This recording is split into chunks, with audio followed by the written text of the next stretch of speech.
Merci Seigneur Jésus. Tendre Père, nous te rendons grâce pour ce message que tu vas nous apporter encore ce matin. Seigneur, alors que nous nous apprêtons à écouter ce message, Dieu, nous nous abandonnons entre tes mains. Nous prions, oh Dieu, que tu puisses te servir de nous comme instrument pour livrer le message et qu'à la fin, toi seul sois le Seigneur. Viens régner Jésus, viens régner dans notre pays, viens régner dans notre province, viens régner dans notre cité, viens régner dans nos familles, dans nos maisons, viens régner dans notre église, viens régner et que toute la gloire et la domination te reviennent car tu es Dieu et Père. Au nom de Jésus, Amen. Amen.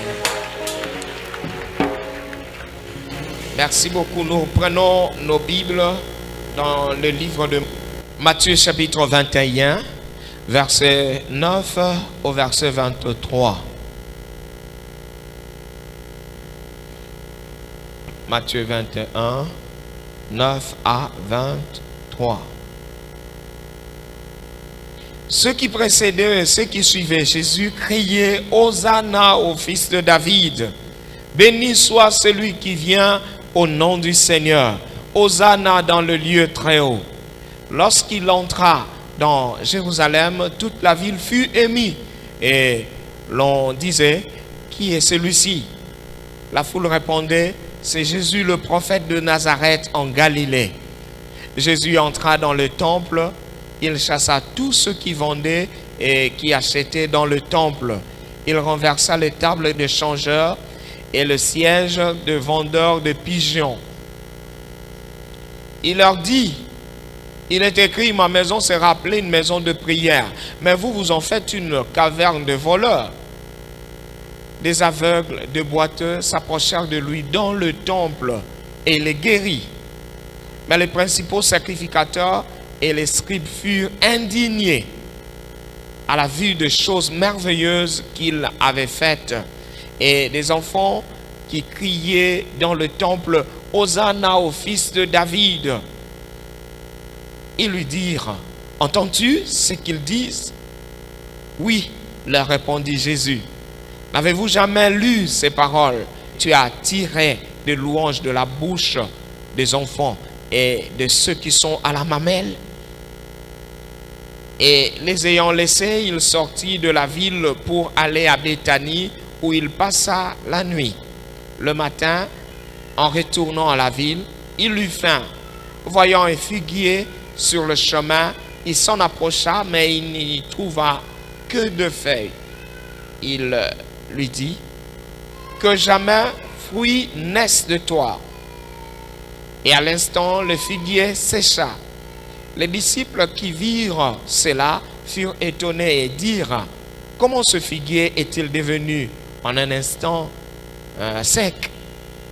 Jésus leur répondit, « Je vous l'ai dit en vérité, si vous aviez de la foi et que vous ne doutiez point, non seulement vous feriez ce que je fais à ces figuiers, mais quand vous diriez à cette montagne, ôte-toi de là, jette-toi à la mer, cela se fera. » Verset 22, « Tout ce que vous demanderez avec foi, par la prière, vous le recevrez. » Jésus s'est rendu dans le temple et pendant qu'il enseignait, les principaux sacrificateurs et les anciens du peuple vinrent lui dire, « Par quelle autorité fais-tu ces choses et qui t'a donné cet ordre? » Amen.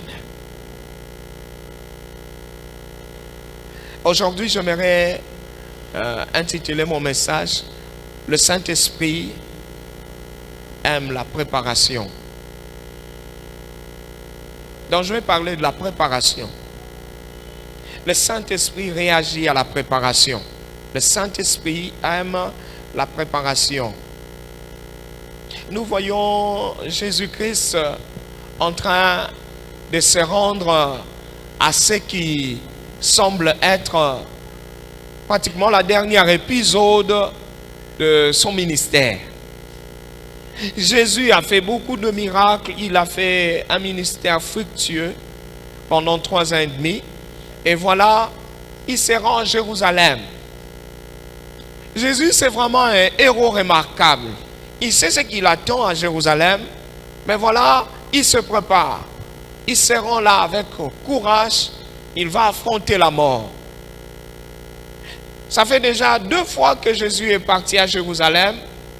Dans les 2 premiers voyages de Jésus à Jérusalem, puisque souvent le juif se rendait à Jérusalem 1 fois par an pendant le moment de fête, la fête de Pâques, parce que c'était la plus grande fête, la fête de la libération. C'est un peu comme ce que nous pouvons appeler chez nous la fête de l'indépendance. C'est la plus grande fête, c'est ce qu'on appelle ailleurs la fête nationale. Une fête où on célèbre la libération. Et en Israël, la fête de la libération, c'était la fête de Pâques. Ça se célébrait pendant plus ou moins 2 semaines. 2 semaines durant, on demeurait dans la présence de Dieu, on célébrait l'Éternel et les Juifs venaient du monde entier. À ce moment où Jésus vit, les Juifs ne sont pas tous à Jérusalem. Ils sont éparpillés dans le monde entier. Ils sont partis en déportation. D'autres sont rentrés, juste une partie, juste pour préparer la venue de Jésus. Mais la plus grande partie des Juifs est à l'extérieur. Ce qui fait que pendant la fête de Pâques, les 2 semaines là, les Juifs venaient de partout. Et les 2 premiers voyages de Jésus, ça veut dire quand il avait 30 ans au début de son ministère et quand il avança un peu, la Bible dit que il avait fait de miracles, il avait enseigné. Et le 3e voyage ici, la Bible nous témoigne déjà que les gens l'attendaient. Il y a de ceux qui sont venus non seulement pour célébrer Pâques, mais ils viennent aussi pour se faire guérir parce qu'ils ont appris ce que Jésus a fait dans ses précédents voyages. Et ils sont prêts, ils se préparent, ils se disent, nous ne savons pas il sortira d'où. Ils savaient que Jésus venait en général de Nazareth et il attendait. Et Jésus sait qu'il ne va pas cette fois-ci comme les autres fois pour aller faire des miracles, pour aller prêcher la bonne parole de Dieu et enfin rentrer calmement. Il sait que ses ennemis, ses adversaires sont préparés. Les adversaires sont préparés. Il sait ce qu'il y attend. Il a déjà prophétisé aux apôtres. Il leur dit, l'heure est venue pour que nous allions, afin que ce qui a été écrit à l'endroit du Fils de l'homme puisse s'accomplir. Qu'est-ce qui a été écrit? La Bible dit qu'on devra le prendre, l'arrêter et le pendre, le condamner à mort et finalement le clouer à la croix. Et Jésus le sait très bien. Non, il s'en va. La seule arme que Jésus a pour ce voyage combien décisif, c'est l'arme de la préparation. Jésus se prépare. Mentalement, il se prépare. Moralement, il se prépare. Spirituellement, il se prépare. Il sait que c'est l'heure de l'épreuve. Dans le livre de Luc, Jésus parlant de l'épreuve, il dit, si on fait de telles choses à moi qui suis le bois vert, le bois humide, qu'adviendra-t-il au bois sec? Quand Jésus parle qu'il est le bois vert, le bois humide, il demande qu'adviendra-t-il au bois sec? Lui, il était le bois humide, ça veut dire il était innocent, il n'a rien fait. Il s'est dit, voilà ce qu'on m'a fait. Alors, si vous ne vous repentez pas et que vous ne deveniez pas innocent comme moi, que vous adviendra-t-il? Il ne parlait pas de ce que les Romains feront, mais de ce qui arrivera aux hommes qui n'auront pas connu Jésus. Ça veut dire en enfer. Jésus se lève et il part. Il prépare son voyage. Comment le prépare-t-il? La Bible dit quand ils arrivent à Bethphagée, c'est un village qui se trouve non loin de Jérusalem. C'est comme si vous venez à Kimpese et que vous arrivez à Kivuvu. Sortant de Kinshasa, vous passez Lukala et vous arrivez à Kivuvu. Jésus s'arrête.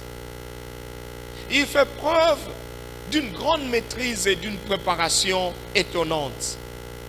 Il va envoyer 2 de ses disciples. Ses disciples sont chargés d'aller chercher le moyen de transport pour Jésus. Il va envoyer encore d'autres disciples. Certains autres disciples, la Bible dit, ils sont chargés d'aller faire la réservation à l'hôtel. Il va envoyer d'autres disciples. Ces disciples sont chargés d'aller mobiliser les gens. Vous savez que Jésus n'avait pas que 12 disciples, n'est-ce pas? La Bible dit que quand il marchait, de foules l'accompagnaient. Et quand il arrive là, il s'est dit non, nous ne pouvons pas entrer comme ça. Il faudrait tout préparer. Il dit, toi et toi, vous allez prendre un anneau, vous amener. Voilà ce que vous trouverez. Mais voilà la réponse que vous direz. Et voilà la réaction qu'il y aura. Gloire à Dieu, tout le monde connaît. Vous allez amener. Et vous, là, allez toujours dans la même ville à Jérusalem. Vous allez voir un monsieur, juste quand vous allez entrer dans la ville, vous verrez un monsieur qui porte la cruche. Allez lui dire, où célébrerons-nous la fête pour notre Seigneur? Et le monsieur vous montrera une salle. Et la Bible dit qu'ils arrivaient, tout était comme prévu. Il envoie encore d'autres disciples. Ces disciples avaient pour rôle d'aller alerter les gens, d'aller mobiliser les gens. Que Moutoubo Zelaka, il est en route. Le Seigneur est en route en train de venir. Et les gens se demandaient, Agobimela, on leur montrait déjà la direction. Demain, à telle heure, déjà à l'heure qu'il est, le maître est à Bethphagée. Ah bon, c'est vrai? Alors, il entre quand? Non, demain déjà à 8 heures, il va commencer à faire son entrée. Les gens l'attendaient avec de palmes en main. Oh, je verrais être dans une telle cérémonie. La préparation, c'est quoi la préparation? C'est quoi la préparation? La préparation, c'est faire preuve d'anticipation. Voir loin. Voir les choses, précéder le temps. Voir les choses avant qu'elles n'arrivent. C'est préparer, c'est précéder le temps. C'est sortir du présent, voir les choses dans l'avenir. De manière à pallier à toute éventualité. Jésus ne voulait pas de surprise. Il planifie son voyage. Voilà, nous allons nous rendre à Jérusalem. La caisse était là. Le finance était là. Les choses se passaient bien. Les hommes étaient là. Et il fallait mobiliser l'accueil. La preuve en est que quand ils entrent à Jérusalem, voilà, en train de descendre encore la montagne des Oliviers, la Bible dit, la ville était émue. Parce que de la ville, on pouvait voir la poussière qui se soulevait parce que les gens couraient dans un même sens. Vous savez, Jérusalem, c'est une ville qui est dans la vallée et entourée de montagnes. Et quand vous venez, déjà à partir de la montagne, on sait vous voir. Et à l'époque, il n'y avait pas d'immeuble comme maintenant. Donc on pouvait voir Jésus qui était en train de descendre de ce qu'on appelait la montagne des Oliviers. Il n'était pas seul, entouré d'une foule. Et les gens qui couraient, les gens qui chantaient, qui soulevaient de palmes, qui l'accueillaient comme un roi. Mais, je nous le rappelle, ce n'est pas une spontanéité qui vient par hasard. C'est préparé. Jésus a envoyé des disciples. La Bible dit il a envoyé. Quand vous lisez tous les évangiles, vous verrez, il a envoyé les gens. Allez dire que je viens. Et Israël, Jérusalem, ce que la Bible appelle la fille de Sion, elle était en train d'attendre le Seigneur. La question que je me pose, pourquoi toutes les fois où Jésus allait à Jérusalem, il n'y avait pas autant de miracles? Pourquoi cette fois-ci y a-t-il autant de miracles? Pourquoi cette fois-ci Jésus semble plus fort? Mon frère, la réponse est tout simplement parce qu'il est armé, parce qu'il s'est préparé. Quelqu'un qui se prépare, il a toujours l'avantage sur celui qui fait les choses à l'improviste. Il a toujours l'avantage. Pourquoi devons-nous nous préparer? On se prépare tout simplement pour épargner le temps. Celui qui se prépare, il épargne le temps. Celui qui ne se prépare pas, qui se débrouille, qui est surpris par les choses, va commettre des erreurs, va perdre le temps. Quelque chose qu'il pouvait faire, s'il avait bien planifié ça, il pouvait faire en 5 minutes, mais il va se voir en train de faire ça en 2 heures. Parce qu'il ne s'est pas préparé. En français, on dit, celui qui veut aller loin, il fait quoi? Il prépare sa monture. Mon frère, est-ce que aimerais-tu aller loin, toi aussi, dans la vie? Est-ce qu'as-tu le projet d'aller plus loin que tu n'es allé jusque maintenant? Eh bien, arme-toi toi aussi de la préparation. La préparation. Et pour nous, les enfants de Dieu, par rapport à notre message, nous allons parler de la préparation dans la prière. Parce qu'au travers de moments de prière, nous nous préparons. La prière, c'est un moment de préparation. C'est un temps où nous précédons les événements par la prière. La Bible dit, Jésus, quand il entrait déjà à Jérusalem, la préparation a commencé à porter des fruits juste à la frontière. Quand il traverse Bethphagée, il arrive à Jérusalem. La Bible dit, la ville était déjà émue. Pourquoi la ville est-elle émue? Parce que quelqu'un qu'ils attendaient, voilà, finalement il vient. Il ne vient pas comme ça seulement. Même les disciples ont préparé sa descente à Jérusalem. C'est vrai, il leur a dit qu'il va mourir. Mais ils ne comprennent pas très bien. Ils se disent des fois, Jésus, il a trop de paraboles. Peut-être la mort, c'est même vivre plus longtemps pour lui. On ne sait pas. Mais il leur dit au même moment qu'il leur dit que je vais mourir à Jérusalem, il leur dit aussi, préparez-moi mon entrée. Aujourd'hui, le Seigneur nous demande de nous préparer nous-mêmes et de préparer aussi sa venue. De préparer notre vie présente et de préparer aussi notre vie future. Beaucoup d'enfants de Dieu, des fois, ils se trompent. Ils manquent de se préparer. Ils manquent. Le Seigneur leur donne des fois le temps de préparation. Le Seigneur leur parle des fois, mais ils croient que, comme nous les Africains, nous aimons le dire, au bord de la rivière, on trouvera la solution. Vous voyez? Or, il faut déjà à partir de loin savoir que je vais traverser la rivière. Qu'est-ce que je ferai? Mais nous aimons, nous arrivons d'abord à la rivière. Quand on arrive là, c'est alors qu'on va commencer à se demander, on va traverser comment? On essaie la profondeur et souvent on a beaucoup plus de déceptions. Mais Jésus, ce n'était pas le cas pour lui. Quelqu'un qui se prépare, c'est celui qui prend au sérieux sa vie. Quand nous nous préparons, ça veut dire nous prenons au sérieux notre vie. La vie, c'est la durée de temps que Dieu nous donne. Et nous ne sommes pas éternels. Nous avons une certaine durée sur terre. Si nous ne prenons pas au sérieux ce temps, si nous ne maximisons pas le temps que Dieu nous donne, eh bien mes frères, nous allons regretter. Et la Bible nous dit que Dieu va nous juger par rapport au temps. Qu'avons-nous fait du temps qu'il nous a donné? Il va nous juger. Il va nous demander, qu'avez-vous fait du temps? Pourquoi tout ce temps tu n'as produit que peu de résultats? Voilà, c'est ce que la Bible dit, que nous rendrons compte à Dieu du temps. Et celui qui se prépare, en tout cas il aura de bonnes choses à présenter au Seigneur en ces jours-là.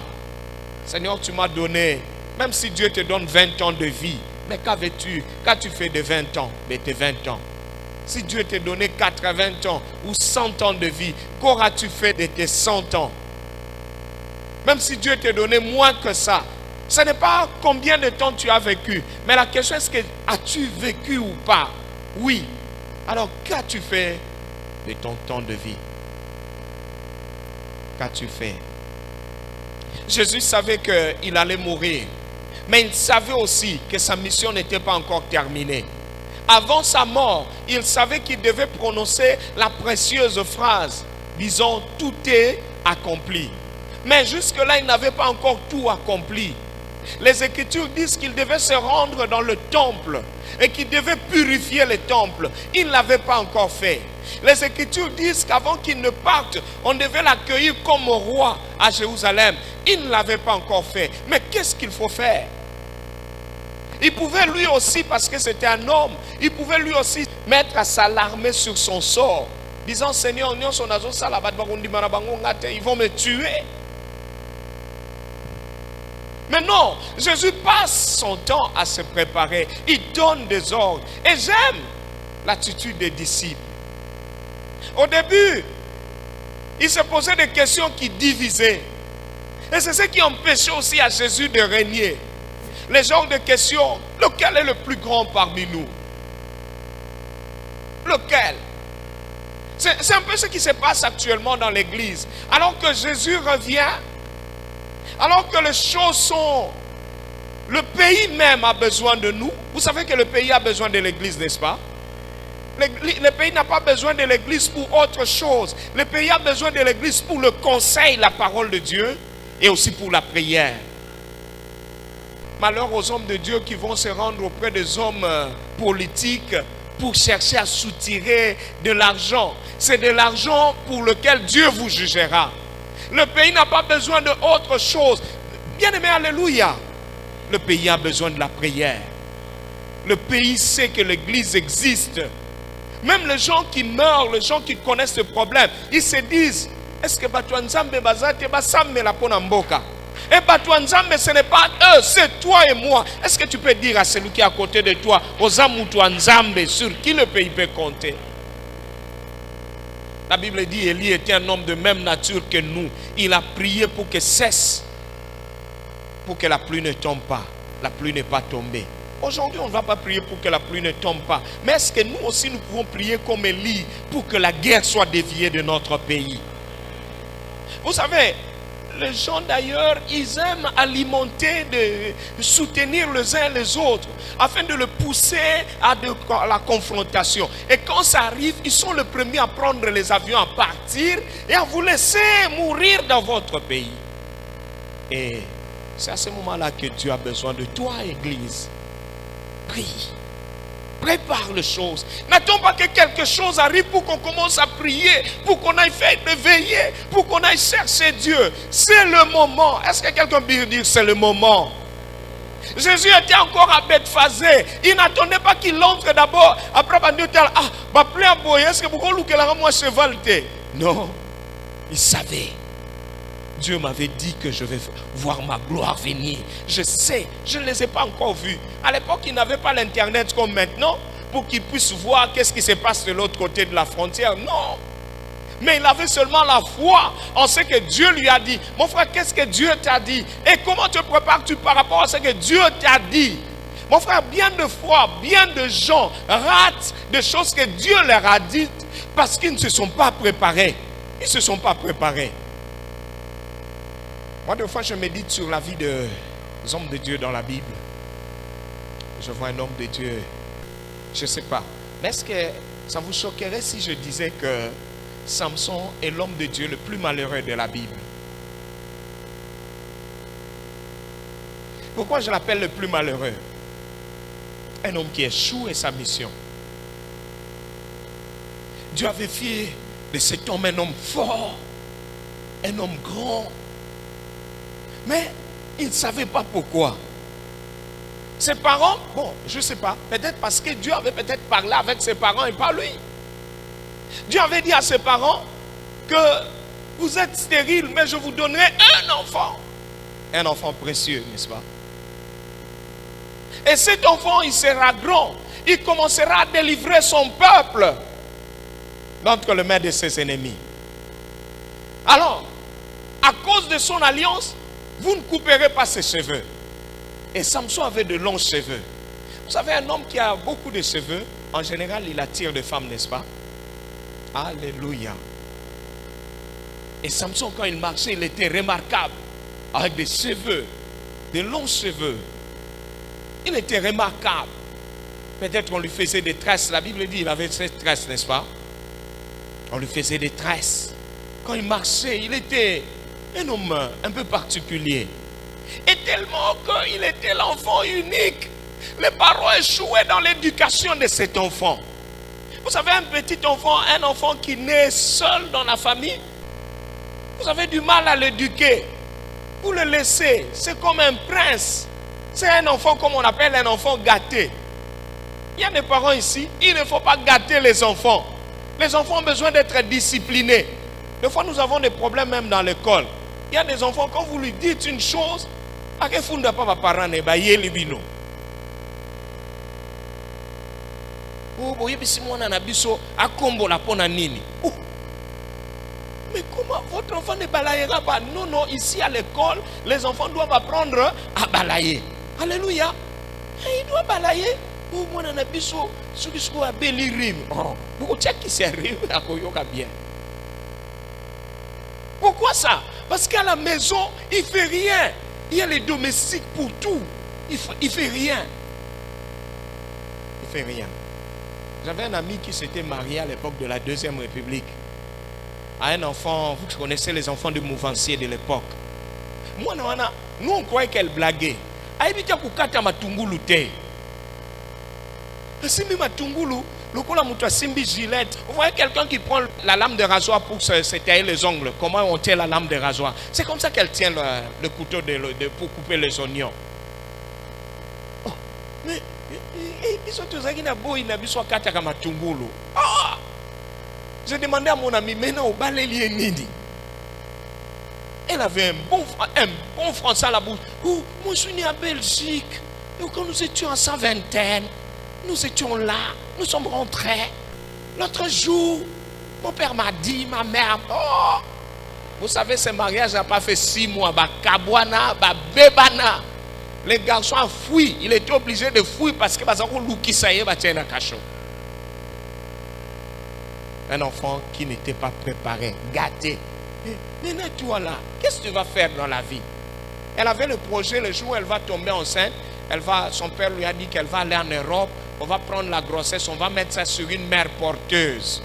Elle n'est pas forte pour porter la grossesse.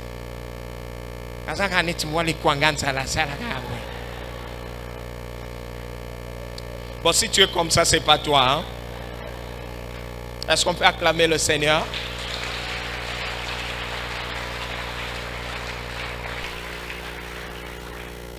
Préparons nos enfants, éduquons-nous. Et malheureusement pour Samson, c'est d'abord les parents qui vont faire échouer Samson. Samson n'a pas été préparé à être homme de Dieu. Regarde maman Anne. Maman Anne a préparé son fils à être serviteur de Dieu, Samuel. La Bible dit déjà à 2 ans, mon fils ici, il était le seul. Mais la maman de Samuel dit, cet enfant, il sera à Dieu. Il l'amène déjà. Il disait à l'enfant, je crois que l'enfant est resté, il pleurait, maman, maman. Elle aussi pleurait parce que c'était l'unique enfant. Mais il dit, mon fils, il n'y a pas de choix. J'avais promis à Dieu de te donner à Dieu. Et là, les autres pouvaient lui dire, ah, quand c'est là, c'est cette école primaire. Il dit, non. Si c'est l'école primaire chez moi, il risque de ne pas être comme Dieu le veut. Il l'amène à Dieu. Et voyez les résultats de Samuel. C'était un homme très bien parce que la préparation commençait tôt. Mon frère, quand commences-tu ta préparation? Mais pour Samson, ce n'était pas le cas. Maman, vous avez ce qui m'a l'air. Moi, non, alors, la moutre Israël. Parce que je vais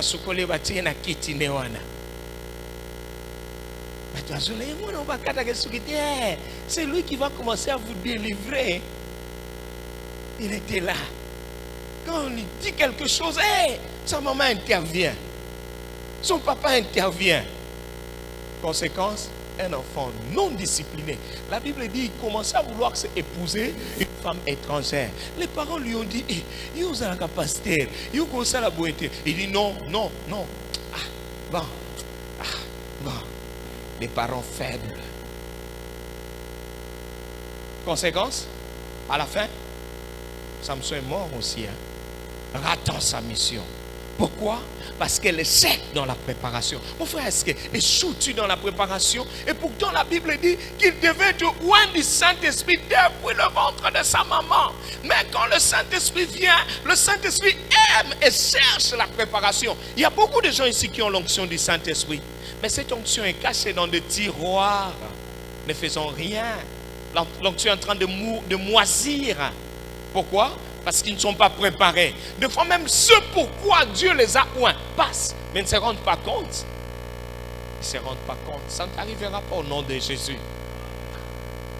Dans le livre d'Ésaïe, Dieu dit: qui est aveugle si ce n'est mon serviteur? Quel est le serviteur aveugle? Le serviteur aveugle, c'est celui qui n'est pas préparé. Vous savez, vous pouvez avoir la meilleure armée du monde. Mais si cette armée n'est pas entraînée et préparée à la guerre, le jour où on va sonner l'alerte que c'est la guerre, l'armée fuira et les militaires vont se débarrasser de leurs tenues et jeter leurs armes. Pourquoi? Parce qu'elle n'est pas préparée. Mais une bonne armée, c'est celle qui se fait des recyclages à tout moment. À tout moment. Et l'église, Dieu veut assez que l'église soit cette bonne armée qui se prépare. Alléluia. Jésus à Bethphagée, à quelques kilomètres de Jérusalem. Peut-être déjà de la colline de Bethphagée, il peut déjà voir, il peut voir. Mais pourquoi il n'est pas pressé? La Bible dit, les choses échouent faute d'une assemblée qui délibère. Nous devons avoir le temps de délibérer, le temps de planifier, le temps de préparer, afin que quand la préparation rencontre l'opportunité, nous puissions voir un miracle. Quelqu'un dit amen, très bien. Mais quand l'impréparation rencontre l'opportunité, ça ne sert à rien. C'est comme un joueur de football qui est sur terrain, il est distrait. Bakatelier passe, mais il est distrait. Qu'est-ce qu'il va faire? Il va rater. Il va commencer à dire, mais il faut benganga. Oh, mais yo, il y a un terrain pour benga yo. On savait que tu es là, on sait que tu es là, on te donne la passe, alors il faut marquer. Alors Dieu aime à ce que nous soyons préparés pour que quand l'opportunité, quand la passe viendra, que tu puisses marquer ton but. Et notre façon de nous préparer ce matin, c'est dans la prière. Jésus a commencé d'abord à préparer ces événements qu'il prépare matériellement. Il a commencé d'abord par la prière. La Bible dit le Fils ne fait rien de lui-même, mais il fait tout ce que le Père lui dit. Le Père lui disait ce qu'il devait faire, comment il devait procéder. Et Jésus le faisait. Le Père lui disait, maintenant va à Jérusalem. Tu vas mourir, mais avant ta mort, tu auras une grande gloire. Hein? La Bible, vous savez quoi? Jésus était encore sur le cheval, en train de descendre vers Jérusalem. La foule l'entourait encore. Mais il a commencé à pleurer. Vous savez pourquoi il pleurait? Parce que lui n'était pas dans la gloire là. Il se voyait déjà à la croix. Il se voyait déjà à la croix. Azole l'a déjà ébémené. Comment il va mourir? Mais malheureusement, les apôtres étaient encore dans la gloire là. Quand on célébrait leur Seigneur, Hosanna, Hosanna au Fils de Dieu. Hosanna veut dire Dieu sauve maintenant. J'aimerais qu'on lise l'interprétation de Hosanna dans le livre des psaumes. Prenons ensemble Psaume chapitre 118, verset 25. Ô Éternel, accorde le salut. En hébreu, on dit seulement Hosanna. Hosanna veut dire, ô Éternel, accorde le salut. Bien aimé, je pense que c'est le cri que le Congolais doit pousser vers Dieu. C'est le cri que nous devons pousser vers Dieu. Hosanna. Ô Éternel, accorde le salut. Ô Éternel, donne la prospérité. C'est ça, Hosanna. Bénis celui qui vient au nom de l'Éternel. Nous vous bénissons de la maison de l'Éternel. C'est ça ce qui a été préparé. Le peuple d'Israël avait accueilli Jésus avec ce psaume. Hosanna. Ils appelaient Jésus Éternel. Accorde le salut. Dieu est Dieu, hein? 33 ans avant, un ange était venu dire à un couple à un menuisier et à sa femme que ta femme tombera enceinte et il va enfanter un enfant qu'on donnera le nom de Jésus. Jésus veut dire Dieu sauveur. Ça veut dire vraiment le maître des Hosanna. C'est ça. Le Dieu qui accorde le salut. Et 33 ans plus tard, voilà Jésus qui vient à Jérusalem. Avant on l'appelait le fils de charpentier. Tout le monde disait, on le connaît. C'est le fils de charpentier. Le fils de charpentier.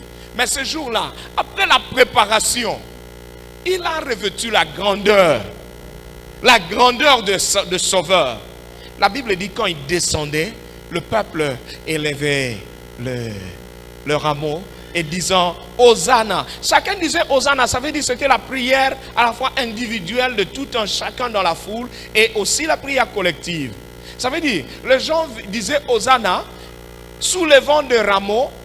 Ça veut dire, Seigneur, regarde ma situation, accorde le salut à ma situation. Je suis dans une telle calamité. Seigneur, sauve-moi. Et chacun avait un cas. Quand Jésus regardait, au travers de Hosanna, il pouvait lire la prière individuelle de chacun. Est-ce que quelqu'un peut dire Amen? Et le peuple l'attendait. La préparation a tenu. Ils ont mis des habits sur la route. Au passage de l'agneau, de l'âne. La Bible dit, il criait, Hosanna, Éternel, sauve maintenant, sauve maintenant. Na beli, na wumeli, na maladi, bikisanga sikoyo. C'est pourquoi il dit ça seulement, Hosanna. Seigneur, mboka na biso ezana danger, sauve maintenant, n'attends pas demain, sauve maintenant. Kitisa mitema, pesa kimia, rassure les gens. Maintenant, Seigneur, mon Dieu, mon roi. Sokiyote papa, tokende wapi. Hosanna. Celle qui avait des problèmes de grossesse, azoko concevoir te, atomboli lindala la ne azoganga. Hosanna veut dire, Seigneur, donne-moi les enfants maintenant. Vous savez, derrière Hosanna, il y a toute une multiplicité de prières. Dieu sait le lire, il sait le voir, il sait les entendre.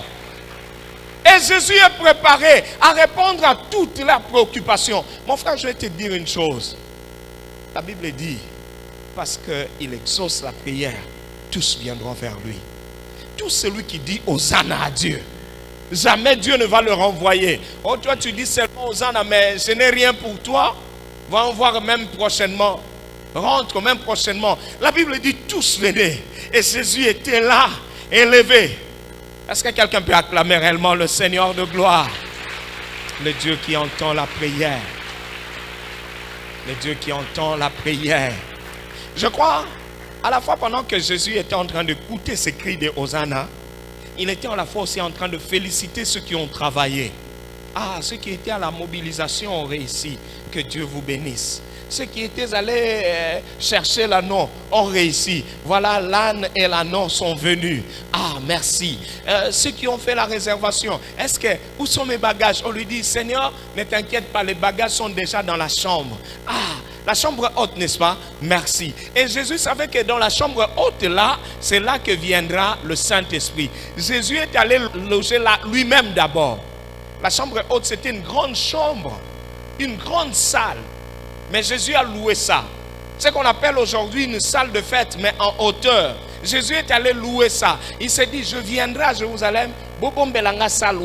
Il a payé. On a fait la réservation. La Bible dit, on avait préparé même de tables pour qu'on puisse manger, on puisse vivre, on puisse fêter là. Et Jésus a loué ça. Toutes ces suites-là présidentielles, c'était pour Jésus.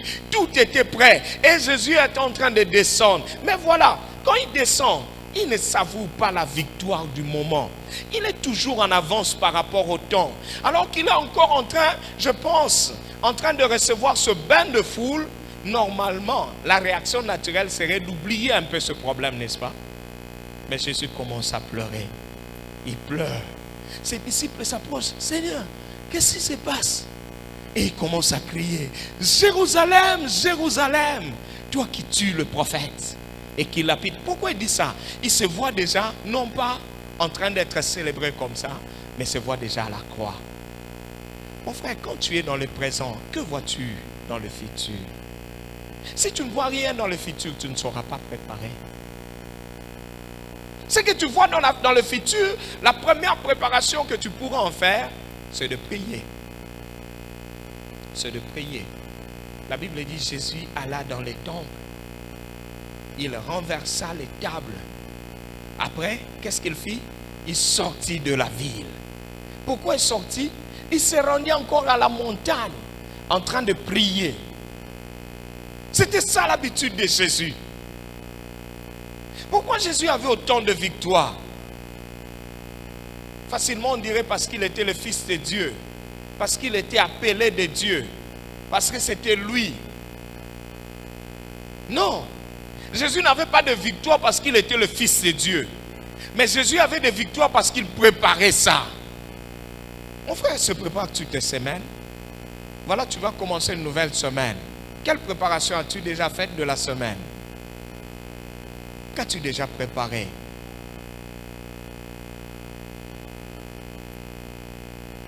Pour demain, qu'as-tu déjà préparé? Nous les Congolais, quand on dit qu'as-tu préparé pour demain? On a déjà ça c'est vraiment le moindre des choses, des soucis. La préparation, les événements de la journée, comment tu prépares ça?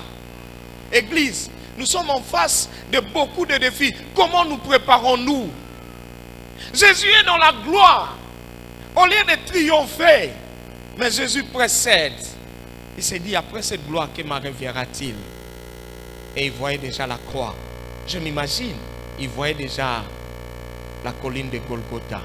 Quand il a vu Golgotha, il a vu ce qu'il savait qui se fera sur lui. Il se prépare déjà moralement. Puisque Jésus pouvait fuir, n'est-ce pas? Il pouvait se dire, ah non, il tourne et puis il dit non, je fuis.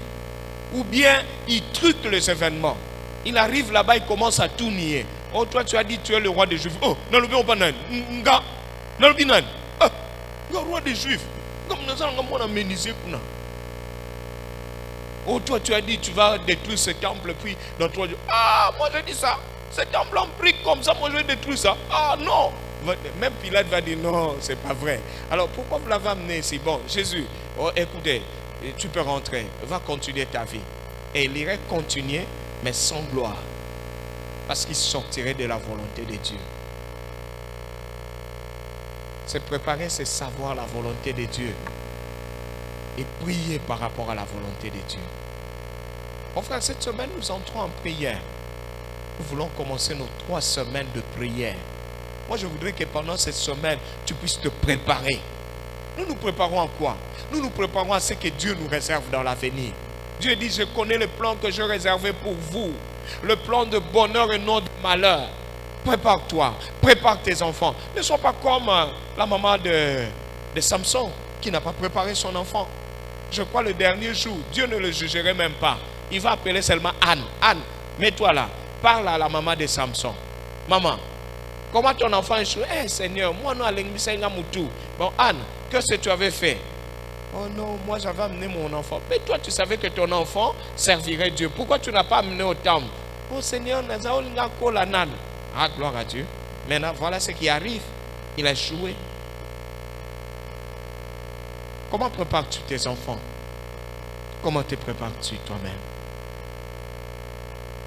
Est-ce que quand Dieu voudra faire ce qu'il veut faire de toi, serait-il facile? Serait-il facile? Jésus avait un grand défi à faire. Il devait purifier le temple. Il entre dans le temple. La Bible dit qu'il a commencé à renverser les tables des changeurs. Mais, vous savez quoi? Dans le temple, il y avait des Lévites qui a été chargé de faire régner l'ordre dans le temple. Mais aucun d'eux ne l'a touché. Parce qu'il avait bien préparé son coup. Quand il arrive là, il voyait, il était prêt, il avait la foule, il avait l'autorité. Alors quand il disait, allez, renversez-moi ce soir, renversez-moi. Tout sautait. Les sacrificateurs qui étaient en réalité des propriétaires du temple, ils regardaient à côté parce qu'ils n'étaient pas préparés à ça. Ils se demandaient, mais qu'est-ce qui se passe? Est-ce qu'il est lui aussi lévite ou quoi? Il est qui? Il est de quelle tribu? Il vient d'où? La Bible dit, les gens demandaient, c'est qui celui-là? Et la foule répondait, ce n'est pas les disciples. Mais la foule répondait, c'est Jésus le prophète. Pourquoi on disait il est le prophète? Parce que les choses qu'il avait dites en avance, les préparations qu'il avait faites, on le voyait s'accomplir exactement. Quelqu'un qui se prépare, il devient comme un prophète. Vous savez, ça rend ridicule, hein? Tu sors avec une belle voiture, tu arrives en cours de route, il y a crevaison, et puis tu t'arrêtes, tu commences à faire arrêter les autres voitures pour qu'on te donne la crique. Tu parais ridicule. Mais yo, oh non, plus tu expliques, plus tu deviens ridicule. Mais non, quand même. Tu devais te préparer aussi. Tu savais que tu n'as pas de pneus de roue de réserve. Il fallait rester à la maison, n'est-ce pas? Alléluia. Et deux fois, c'est ce que nous faisons. Vous savez, même dans le quartier, ce que ça fait. Vous savez, comment appelle-t-on les voisines? Les mamans, je crois sûrement, elles doivent avoir un nom. Les voisines qui vont au marché, qui oublient toujours d'acheter le sel. C'est le programme, Mungwa Zwaga pas voisin. Maman Nanani, ça va Mungwa. À la fin, on finira par lui donner le nom, n'est-ce pas?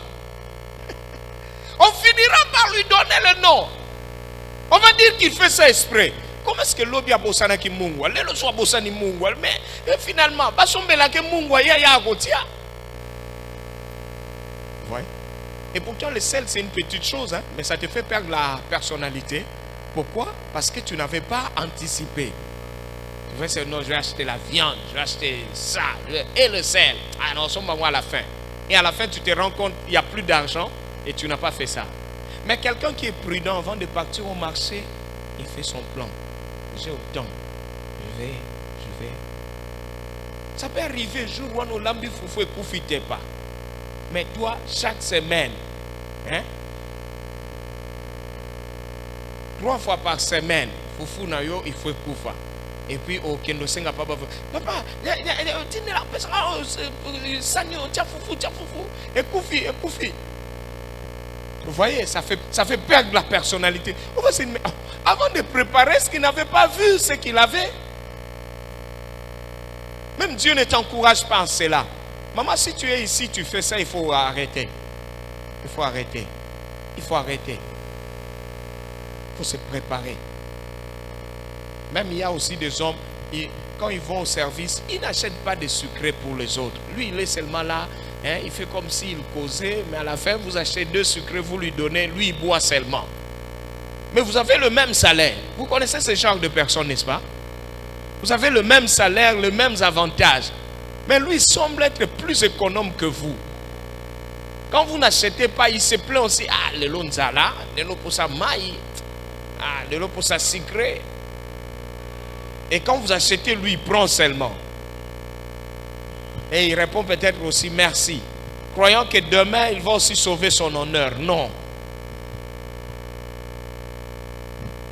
Et au cas où vous lui demandez, mais comment toi tu ne fais pas? Non, moi quand je prends l'argent, je laisse, on fait des programmes à la maison. Mais tu ne fais pas le programme pour toi aussi au boulot? Vous voyez, n'est-ce pas? Le manque de préparation rend ridicule. Quelqu'un, même un prédicateur qui passerait devant, il prêche sans être préparé. Des fois, vous n'avez pas envie de l'entendre. Vous avez l'impression qu'il perd votre temps. Il gaspille votre temps. Vous n'avez pas envie de l'entendre. Vous savez, à la fin, la Bible dit, quand Jésus a chassé les gens qui faisaient les essors du temple, la Bible dit, le boiteux et les aveugles sont venus vers lui dans le temple. Depuis qu'on a construit le temple, c'est la première fois où le boiteux et les aveugles sont entrés. Pourquoi? Parce qu'à l'époque déjà de l'Ancien Testament, la Bible dit que c'était interdit aux boiteux, aux aveugles, aux malades d'entrer dans le temple. Mais Jésus, comme il était préparé, la Bible dit que quand ces gens sont venus, il les guérit. Pour dire qu'il n'était pas permis qu'ils entrent parce que personne ne les guérirait. Mais désormais, il y a quelqu'un qui pourra les guérir. C'est moi. Comme je suis dans le temple, ouvre la porte, que les aveugles entrent, que les boiteux entrent. Je les guérirai. Et la Bible dit c'était guéri. Pourquoi? Lui-même avait dit déjà dans Luc 4, verset 16, l'Esprit du Seigneur est sur moi. Il m'a oint pour guérir gens qui sont malades, pour ouvrir les yeux des aveugles, pour faire du bien, pour délivrer ceux qui sont captifs. C'est pourquoi dans l'Ancien Testament, il n'entrait pas parce que l'Esprit de Dieu n'était pas là, parce que la préparation n'était pas là. Mais maintenant, la préparation est venue. Moi, je parie que même si tu as quel problème, que tu sois aveugle, que tu sois boiteux, que tu sois dans quelle crise, dans un problème lequel, pendant que nous serons en train de prier, de préparer notre temps dans la prière, le Seigneur te guérira.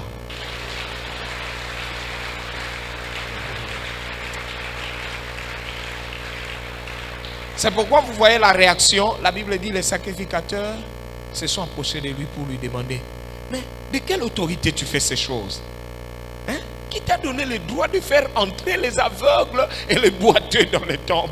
Qui? C'est l'Esprit de Dieu. Et pourquoi l'Esprit de Dieu lui a donné à lui et pas à vous? Parce qu'il s'est préparé. Mon frère, est-ce que tu prépares-tu? Nous avons 21 jours de préparation. Dieu nous donne 21 jours de préparation. Je ne sais pas après ça qu'est-ce que Dieu va faire dans ta vie. Mais tu as 21 jours de préparation.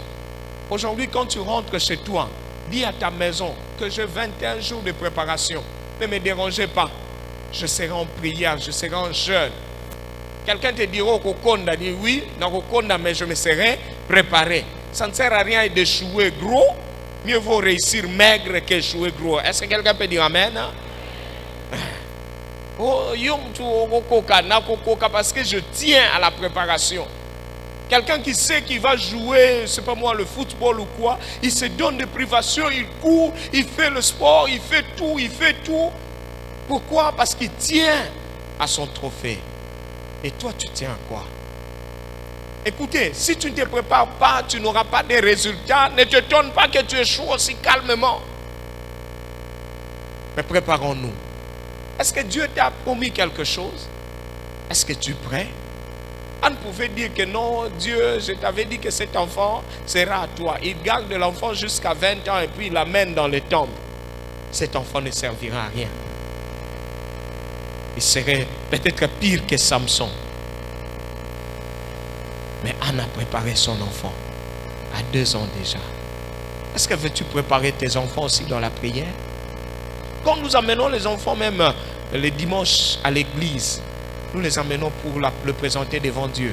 C'est pour une cérémonie religieuse. C'est une forme de préparation. Nous les préparons déjà. Plus tard, moi j'ai toujours dit, quand tu amènes ton enfant comme ça, achète-lui aussi une Bible. Achète une Bible, amène ça au bureau. Je vais dédicacer la Bible pour l'enfant. Je mets le cachet et la date. Et plus tard, le jour où l'enfant, je ne sais pas moi, si c'est une fille, le jour où elle se marie, tu lui sors la Bible là. Tu lui présentes. Une Bible vieille, mais qui a déjà son nom. Vieille peut-être de 20 ans, de 30 ans, mais qui a son nom. Dédicacée par le pasteur. Pour lui donner, ah, papa, ça c'est quoi? Et non, c'est la Bible, c'est ta Bible qu'on t'avait achetée le jour où nous t'avons présenté au Seigneur. Et l'homme de Dieu avait écrit que tu serviras le Seigneur. Tu demeureras dans la maison du Seigneur. Il avait signé. Cet homme de Dieu, peut-être à ce temps-là, peut-être il ne sera plus. Peut-être il ne sera plus. Mais c'est là. Mais pasteur Réven, c'est lui qui avait. Ah bon? Et maintenant, pourquoi tu me donnes maintenant? C'est pour que tu te rappelles là où tu vas au mariage, que Dieu t'avait déjà consacré. Amen. Hein? Chez nous à la maison, au salé la qui cité. Tango kukende libala, kukendo kota moyekete. Est-ce que quelqu'un comprend? L'enfant se dit, je dois prendre ça au sérieux, puisque cette alliance ne date pas de maintenant. Ça date même du jour où je suis né. Voilà. Si c'est un garçon, le jour où il va à l'université, tu lui présentes cette Bible. Mon fils, tu pars à l'université. Voilà, la Bible. Il ouvre. Mais pourquoi? Mais c'est une vieille Bible. Oui. C'est le jour où tu es.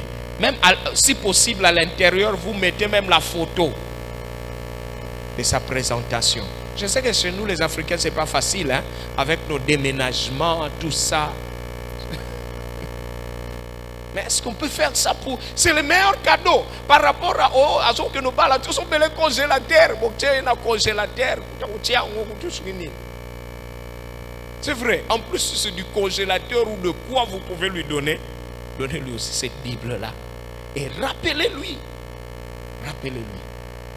Moi, mon père me rappelait toujours. Moi, j'ai été consacré à l'Éternel, j'étais encore bébé. Mon père me rappelait, j'avais 5 ans. Mon père me rappelait, ma mère me rappelait que toi, papa avait dit qu'il avait beaucoup d'enfants. Toi, tu serviras Dieu. Et j'étais turbulent. Je me battrais, je mets trop de choses. Le cadet dans la famille, mais tout le monde me menaçait. Et j'étais ennemi à tous mes frères. Parce que je me battais avec eux. On me disait non, yoko bundagate, yoko zala pasteur. Oh,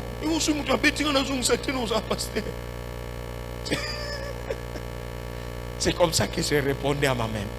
Mais j'avais 5 ans. Vous savez quoi? Ça m'est entré à l'esprit. Ça m'est entré. Un moment, quand je suis devenu pubère, quand on me parlait des pasteurs, j'avais honte. Oh, c'est un pasteur. Mais vous savez ce qu'on disait? Nous, on savait seulement pasteur, c'était Sango, n'est-ce pas? La Sango, on le considère Bayuma, tout ça. Et pourtant, il y a Lelo Baza Bongote. Ok, Fundamate. Mais Ngaza Sango, non, je ne veux pas. Et plus tard, avant que je n'aille à l'université, mon père m'a demandé, maintenant là, qu'est-ce que tu vas faire à l'université? Je lui dis, je vais faire l'économie. Il était triste. Il me dit, il fallait faire la théologie. La théologie. J'ai répondu, on me dit, arrête ces histoires-là, ça sont des rêves de l'enfance. Je ne vais pas faire la théologie. Il dit, en tout cas, nous, on se disait que tu seras pasteur. Mais papa, je riais seulement, papa. Mais, je ne savais pas. Vous savez, l'alliance depuis l'enfance. La Bible dit, montre à l'enfant ce qu'il doit faire.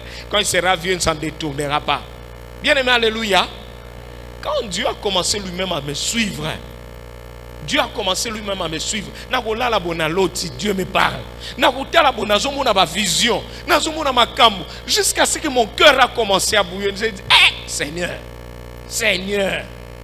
je disais vraiment à Dieu, je dis, Seigneur, aide-moi, je veux bien te servir. Aide-moi comme j'aime faire l'argent. Je vais avoir l'argent, je vais commencer à financer tes serviteurs. Dieu me dit, toi-même, tu dois me servir. Seigneur, je répondais comme ça.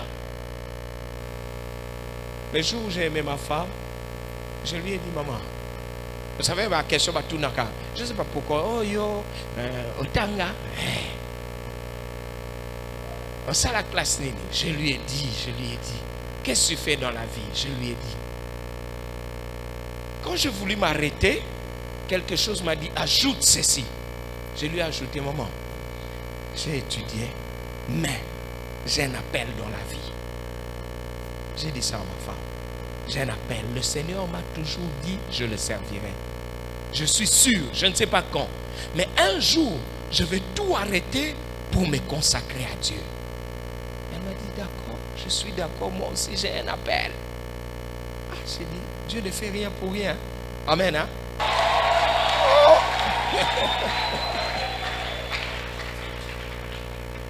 Et aujourd'hui, je suis dans le ministère. Je me dis, quand je suis devenu pasteur, mon père était déjà décédé, ma mère était déjà décédée, mais je ne sais pas où ils sont. Mais je me dis, quelque part, c'est une couronne sur eux. Que feras-tu demain de tes enfants? Quelle préparation? Ton enfant sera le gang ya quartier.